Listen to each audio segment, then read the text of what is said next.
السلام عليكم. ازيكم يا بنات؟ عاملين ايه؟ يا رب تكونوا بخير. معاكم شيماء من مطبخ زمزم. النهارده ان شاء الله هنعمل مع بعض كده الطعميه، وهنعمل غدا حلو. الولاد قالوا لي عايزين نعمل طعميه، فايه كانت الحاجه موجوده عندي، فقلت ايه نعملها ايه مع بعض.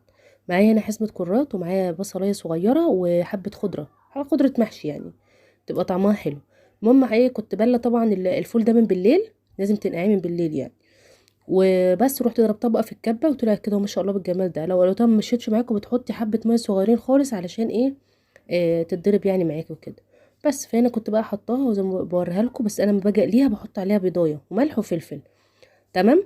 بس كده طبعا هاخد منها حبه، وهنقليهم كده مع بعض زي ما انتم شايفين، وهنشيل باقي في الفريزر، احطه واقسمه على كيس.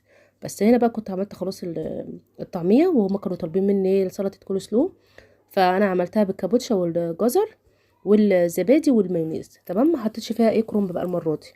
بس هي كانت طعمها حلو يعني، ومفيده طبعا، فيها زبادي وفيها لبن وفيها جزر، عشان هما طبعا انتوا عارفين الولاد ما بياكلوش الجزر كده عشان بيبقى ناشف، فلما بتدخلوا لهم كده في السلطه بيبقى طعمه جميل جدا.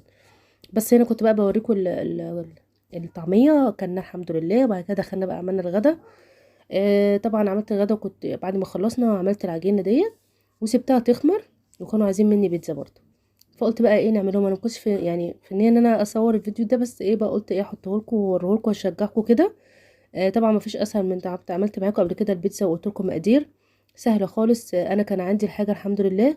عملت هنا بالبسطرمه، وعملت لهم بالتونه عشان بيحبوها بالتونه، وعملت لهم برضو بالفراخ. هنا بقى جهزتها وحطيت طبعا، دخل الفرن دخل والباقي حطيته رصيته كده في الصواني، وحطيته بحيث ايه لما اطلع وادخل على طول من اللي في الفرن، على طول اللي في الفرن يطلع ادخل ده على طول. بس كانت طعمها جميل. هي دي اتحمرت شويه بس كانوا كله طعمهم جميل ما شاء الله، اللهم بارك يعني. اكلنا الحمد لله وشبعنا الحمد لله، وهما كانوا نفسهم فيها. فهم طبعا الولاد بيحبوها على طول يعني، عايزينها على طول، يقول لك اعملي لنا كل يوم. فطبعا ما ينفعش نعمل كل يوم طبعا، معجنات كتير زياده عن اللزوم مش حلوه يعني. بس بعملها لهم كل بقى فتره. المهم خلصنا، ورحت بقى عامله ايه الديب فريزر عندي ما كانش يعني ايه، كنت فكاه. ورحت غسلت بقى الادراج بتاعته دي، سيبته الصراحه وفكيت بقى، غسلت بقى الادراج بتاعته كويس جدا. تمام. وهو برضو خليته يفك التلج بتاعه، عشان كان فيه تلج كتير جدا، النوع ده بيعمل تلج كده كتير.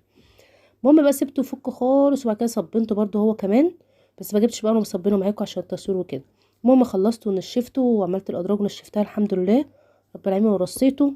لو توصلتوا بقى للفيديو زي كده حطوا لي لايك، وما تنسوش الاشتراك في القناه، يا رب تكونوا اتشجعتوا. السلام عليكم ورحمه الله.